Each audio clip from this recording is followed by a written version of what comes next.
akkasiidhaan garmaamu telefoonaa dhaqu. Oromoon gandaan amantiidhaan otoo waliin qoodiin raachuu gixxinii jaalatta Oromoo.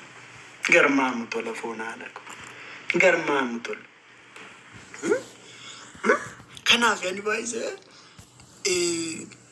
dubartii tokko qofan fuudhu jedhee kanan murteessanii kanaaf dubartii tokko qofan fuudhu. Dubartii tokko qofan fuudhan. Hin fuudhu dubartii tokko qofa. Maafan fuudha dubartii tokko. Jireenya koo tidaarii koo qabsoo Oromoo fannee kennaa jechuudha. Maalan godhaa ganda Oromiyaa hunda keessaa haadha manaa tokko tokkoon fuudha. Tidaarii raachuu fakkaata. Oromoon maal fakkaata? Tidaarii raachuu fakkaata. Bakka fakkeenya Oromummaa maali? Tidaarii raachuudha.